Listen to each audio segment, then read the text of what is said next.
A Bíblia nos fala sobre uma porta estreita que conduz à vida eterna. E a passagem por essa porta não é fácil. Em Mateus 7, Jesus alerta: entrai pela porta estreita, porque larga é a porta e espaçoso o caminho que conduz à perdição. Essa imagem de uma porta estreita simboliza as escolhas difíceis que precisamos fazer para viver em conformidade com a vontade de Deus, rejeitando comportamentos e atitudes que podem nos afastar dele. Mas o que significa realmente escolher a porta estreita? Muitas vezes, isso exige que examinemos profundamente nosso coração e nossas ações, nos perguntando: será que estou vivendo de acordo com o que Deus deseja para mim?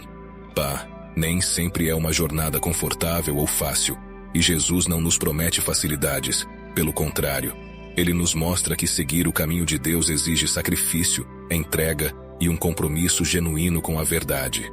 Neste vídeo, vamos explorar 7 atitudes que, segundo a Bíblia, nos afastam de Deus e podem nos impedir de entrar pelos portões do céu. Essas atitudes, muitas vezes ignoradas ou justificadas, revelam onde estamos falhando em viver a fé de maneira autêntica. E o convite que Jesus nos faz é para uma mudança real e duradoura. Vamos juntos entender o que pode nos impedir de alcançar essa vida com Deus e como podemos transformar esses comportamentos para nos aproximarmos ainda mais dele. Prepare-se para uma jornada de autoconhecimento e reflexão. Primeira atitude: o orgulho e a soberba. O orgulho e a soberba são atitudes que a Bíblia condena desde o início. Essas são as primeiras posturas que nos afastam de Deus, pois representam um coração que se exalta acima dos outros, e muitas vezes, até acima do próprio Criador. Em Provérbios 16, somos avisados: a soberba precede a ruína, e o espírito altivo a queda. Essa passagem nos lembra que a soberba não é apenas um defeito de caráter. Ela é um caminho perigoso que nos conduz ao distanciamento de Deus e à autodestruição. O orgulho foi, inclusive, a raiz da queda de Lúcifer, o anjo que se rebelou contra Deus. Em Isaías 14 vemos a origem dessa rebelião, onde Lúcifer afirma: subirei ao céu, acima das estrelas de Deus exaltarei o meu trono. Essa exaltação própria é uma rejeição à submissão e obediência ao Criador. Assim, o orgulho não é apenas uma atitude isolada. Ele cria uma barreira espiritual, pois nos leva a acreditar que não precisamos da ajuda ou da misericórdia divina. Essa atitude também afeta nossos relacionamentos. Pessoas soberbas tendem a menosprezar os outros, criando conflitos, ressentimentos e distâncias. Em vez de buscar a comunhão, o orgulho foca na própria imagem e alimenta um desejo de superioridade. Isso contrasta completamente com a humildade ensinada por Jesus, que disse em Mateus 23: aquele que a si mesmo se exaltar será humilhado, e aquele que se humilhar será exaltado. Assim, o orgulho e a soberba fecham nossos corações para Deus e para o próximo. A Bíblia nos chama a uma postura de humildade, pois é a humildade que nos permite reconhecer nossa dependência de Deus e nossa necessidade de crescimento e transformação. Então, enquanto refletimos sobre nossa própria vida, somos convidados a abandonar qualquer resquício de orgulho, lembrando que Deus nos chama à simplicidade e à humildade, para que possamos trilhar o caminho da porta estreita e estreitar nossa relação com Ele. Segunda atitude: a inveja e os ciúmes. A inveja e o ciúme são duas atitudes destrutivas que têm o poder de envenenar o coração e de afastar completamente uma pessoa do caminho de Deus. Desde as primeiras páginas da Bíblia, vemos as consequências devastadoras que esses sentimentos podem trazer. Um dos exemplos mais claros é a história de Caim e Abel, em Gênesis 4. Caim se deixa consumir pela inveja ao ver que Deus se agrada mais da oferta de seu irmão Abel. A inveja o leva a cometer o primeiro homicídio registrado nas Escrituras, destruindo seu irmão e rompendo sua própria comunhão com Deus. Esse episódio revela que, quando a inveja toma conta, ela pode facilmente se transformar em ações devastadoras, corroendo nosso interior e afetando aqueles ao nosso redor. Em Provérbios 14, lemos que a inveja é como podridão para os ossos. Isso mostra que a inveja não prejudica apenas o relacionamento com o próximo, mas destrói a própria alma daquele que a abriga. Ao compararmos nossa vida, nossos dons ou nossas bênçãos com as dos outros, nos afastamos da gratidão e do contentamento, perdendo de vista tudo o que Deus já nos deu. O ciúme e a inveja alimentam uma insatisfação constante, nos levando a focar no que não temos, em vez de nos alegrarmos com as dádivas que recebemos. Jesus nos chama a uma vida de amor e generosidade, onde buscamos o bem dos outros e nos alegramos com suas conquistas. Quando vencemos a inveja, encontramos liberdade para viver uma vida de paz e comunhão. Em vez de permitirmos que esses sentimentos nos dominem, somos convidados a transformá-los em admiração e gratidão, cultivando um coração generoso, que possamos reconhecer e combater qualquer raiz de inveja e ciúme em nós, pois, ao fazer isso, abrimos espaço para a verdadeira alegria e paz que Deus deseja nos oferecer. Terceira atitude: a ganância e o amor ao dinheiro. A ganância e o amor ao dinheiro são atitudes que nos afastam profundamente de Deus e de seus propósitos para nossas vidas. Em Timóteo 6, lemos que o amor ao dinheiro é a raiz de todos os males. Essa passagem não condena o dinheiro em si, mas alerta sobre o risco de transformar as riquezas em um ídolo. Quando colocamos o dinheiro acima de tudo, ele passa a ocupar o espaço que pertence a Deus, e nossa busca por segurança e satisfação fica ancorada em bens materiais em vez da confiança no Criador. A ganância nos leva a uma vida de constante insatisfação e de busca incessante por mais, destruindo nossa paz e desviando nosso foco do que realmente importa. Jesus nos advertiu contra esse perigo na parábola do rico insensato, em Lucas 12, onde um homem acumula riquezas e faz planos para uma vida de abundância, mas não considera que sua vida poderia lhe ser tirada a qualquer momento. O erro desse homem foi pensar que os bens materiais poderiam garantir sua segurança e felicidade, ignorando que sua verdadeira riqueza deveria estar em Deus. Além disso, a ganância afeta nossas relações e nos torna insensíveis às necessidades do próximo. Quando estamos obcecados pelo dinheiro, nossa generosidade desaparece e nos tornamos indiferentes ao sofrimento alheio. Em vez disso, somos chamados a cultivar um coração generoso e a usar nossos recursos como instrumentos de bênção. Jesus disse: "Não acumuleis para vós outros tesouros sobre a terra, onde a traça e a ferrugem corroem e onde os ladrões minam e roubam." Mateus 6. Essa instrução nos lembra que as riquezas materiais são passageiras e que nossa verdadeira segurança está em Deus. Que possamos refletir sobre a ganância e o amor ao dinheiro, lembrando que eles nos afastam do propósito divino. Ao invés de buscarmos satisfação nas riquezas, sejamos gratos e usemos o que temos para honrar a Deus e ajudar os outros.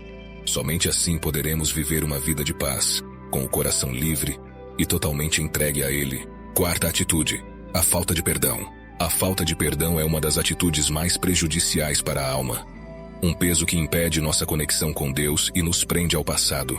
Em Mateus 3,6, Jesus ensina sobre o perdão de forma clara e direta. Se perdoarem as ofensas uns dos outros, o Pai Celestial também lhes perdoará. Mas se não perdoarem uns aos outros, o Pai Celestial não lhes perdoará as ofensas. Aqui, Jesus nos alerta que o perdão não é apenas um ato de bondade, mas uma condição essencial para recebermos o perdão de Deus. Quando guardamos rancor, permitimos que mágoas e ressentimentos criem uma barreira espiritual, impedindo que a paz e a graça divina fluam em nossa vida. O rancor é como uma prisão que construímos ao redor de nosso coração, e só nós temos a chave para abrir essa porta e nos libertarmos. O exemplo da parábola do credor incompassivo em Mateus 18 ilustra esse ponto. Na parábola, um homem que teve uma dívida imensa perdoada recusa-se a perdoar uma pequena quantia devida a ele por outro. Em resposta, ele perde o perdão que havia recebido, mostrando que Deus espera que sejamos misericordiosos como Ele é conosco. A falta de perdão também pode envenenar nossos relacionamentos, tornando-nos amargurados e distantes. Quando não perdoamos, carregamos uma carga desnecessária que drena nossa alegria e nos afasta de novas oportunidades de paz e reconciliação. Em vez de deixarmos a mágoa tomar conta, somos chamados a liberar perdão, entendendo que ele nos liberta tanto quanto liberta o outro. Jesus nos chama a perdoar não apenas uma vez, mas 70 vezes 7, ou seja, a manter um coração sempre disposto a perdoar. Que possamos refletir sobre quem precisamos perdoar e lembrar que o perdão é um presente que oferecemos a nós mesmos. Ao deixarmos o rancor para trás, abrimos espaço para que Deus restaure nossa paz e nos aproxime ainda mais dele. O perdão nos traz liberdade, e é por meio dele que realmente podemos seguir o caminho da porta estreita. Quinta atitude: a hipocrisia e a falsa religiosidade. A hipocrisia e a falsa religiosidade são atitudes duramente condenadas por Jesus, que chamou a atenção para a importância de uma fé genuína, vivida de dentro para fora. Em Mateus 23, ele confronta os fariseus, chamando-os de sepulcros caiados, belos por fora, mas cheios de impurezas por dentro. Esta imagem impactante revela que a hipocrisia é uma forma de engano, em que uma pessoa aparenta santidade e dedicação a Deus, mas por dentro carece de sinceridade e transformação. A falsa religiosidade surge quando alguém busca aprovação ou reconhecimento humano, em vez de viver em comunhão verdadeira com Deus. Ela se baseia em rituais, aparências e na construção de uma imagem, mas ignora a essência do relacionamento com o Criador. Em Mateus 6, Jesus alerta sobre práticas como a oração e a caridade feitas para impressionar os outros, dizendo: quando orarem, não sejam como os hipócritas, que oram em pé nas sinagogas e nas esquinas para serem vistos. Esse tipo de comportamento é vazio, pois falta a autenticidade que Deus deseja. A hipocrisia nos afasta de Deus porque Ele vê além das aparências. Ele conhece o coração e busca uma fé verdadeira. Quando vivemos uma religiosidade vazia, perdemos a oportunidade de uma transformação real, que só ocorre quando nossa fé é honesta e transparente. A Bíblia nos convida a buscar a Deus em espírito e em verdade, sem máscaras, porque é na vulnerabilidade e na sinceridade que encontramos o crescimento espiritual genuíno. Que possamos refletir sobre a autenticidade da nossa fé, deixando de lado a aparência e focando no que realmente importa. Um coração entregue e uma vida que reflete os valores de Deus. Somente quando vivemos com sinceridade e integridade é que nos aproximamos verdadeiramente dos portões do céu. Sexta atitude: a idolatria e o apego ao mundo. A idolatria e o apego ao mundo são atitudes que a Bíblia adverte com seriedade, pois afastam nossos corações de Deus e da vida eterna. Em João 2 lemos: não amem o mundo nem o que nele há. Se alguém ama o mundo, o amor do Pai não está nele. Esse versículo não fala do mundo como criação de Deus, mas sim do apego excessivo às coisas materiais, status e prazeres que nos desviam da devoção verdadeira. Quando nosso foco está em buscar satisfação nas coisas passageiras, nosso relacionamento com Deus enfraquece e nosso espírito se torna dependente do que é efêmero. Idolatria, no contexto bíblico, é muito mais do que a adoração de imagens ou objetos. É colocar qualquer coisa ou pessoa acima de Deus em nosso coração.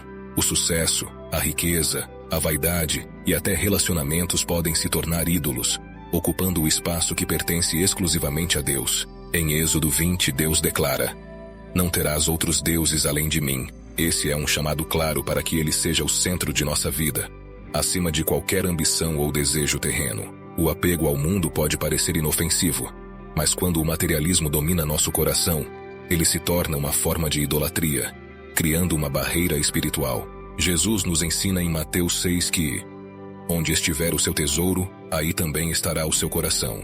Ou seja, se nosso tesouro está nas coisas deste mundo, nosso coração estará distante de Deus. A idolatria e o apego nos distraem do propósito maior para o qual fomos criados e nos mantém presos a uma vida de insatisfação, pois nada no mundo material pode preencher o vazio da alma. Que possamos refletir sobre nossas prioridades e identificar o que temos colocado à frente de Deus.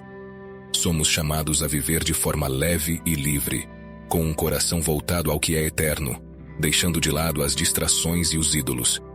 Assim, nos aproximamos dos portões do céu e vivemos a verdadeira paz que só Deus pode nos oferecer. Sétima atitude: a negligência da fé e a indiferença espiritual. A negligência da fé e a indiferença espiritual são atitudes que nos afastam lentamente de Deus, apagando o fogo da nossa devoção e nos tornando espiritualmente frios.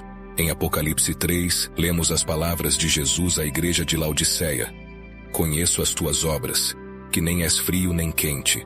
Oxalá fosses frio ou quente. Assim, porque és morno, e não és frio nem quente, estou a ponto de vomitar-te da minha boca. Esse alerta nos mostra o quanto Deus valoriza uma fé viva e comprometida, ao contrário de uma vida espiritual apática e indiferente. Quando negligenciamos nossa fé, deixando de buscar a Deus e de manter uma vida de oração e comunhão, abrimos espaço para que a dúvida, o desânimo e as distrações do mundo dominem nosso coração. A indiferença espiritual é perigosa porque nos faz adormecer em relação às coisas de Deus, tornando-nos insensíveis ao seu chamado e indiferentes à nossa própria necessidade de transformação. Como Jesus advertiu, uma fé morna é vazia e sem propósito. A Bíblia nos incentiva a buscar a Deus com intensidade, como em Jeremias 29. Buscar-me-eis e me achareis quando me buscardes de todo o vosso coração. Que possamos refletir sobre a qualidade da nossa fé, deixando de lado qualquer negligência e renovando nosso compromisso com Deus, pois, quando nos entregamos de corpo e alma, somos reavivados pela presença divina e nos aproximamos cada vez mais dos portões do céu. Cada uma dessas atitudes são barreiras que impedem o fluir da presença divina em nossa vida. Mas o propósito de Deus não é nos afastar, e sim nos oferecer um caminho de reconciliação e renovação. Em sua graça, Deus nos convida à mudança, ao arrependimento e ao crescimento espiritual. A transformação começa quando reconhecemos essas atitudes em nossa própria vida e decidimos buscar uma mudança genuína, rendendo nossos corações à vontade de Deus. Jesus nos chama a um relacionamento de entrega e humildade, onde podemos experimentar o amor e a paz que Ele nos oferece. Que possamos permitir que essa mensagem inspire nosso caminho espiritual, removendo as barreiras e cultivando uma vida de fé autêntica e profunda. Pois, ao caminharmos em direção à transformação, nos aproximamos cada vez mais dos portões do céu e da comunhão com nosso Criador. Que este seja o início de uma nova jornada, onde nossa fé seja fortalecida e nossa alma renovada em Deus. Veja como é lindo espalhar a palavra do Senhor. Se você tem vontade de criar o seu próprio canal, assim como o nosso, para conseguir levar a palavra do Senhor cada vez mais longe, clique no primeiro comentário fixado e aprenda, mesmo que você seja um completo iniciante. E para você que se interessa por curiosidades e sabedorias bíblicas, deixamos aqui um dos nossos vídeos mais impactantes. Veja a carta que Caifás escreveu em seu leito de morte, quebrando o silêncio e reconhecendo quem foi Jesus. Você ficará impactado. Clique e acompanhe. Mais uma vez, obrigado pela atenção e que você permaneça sob a graça de Deus. Até breve.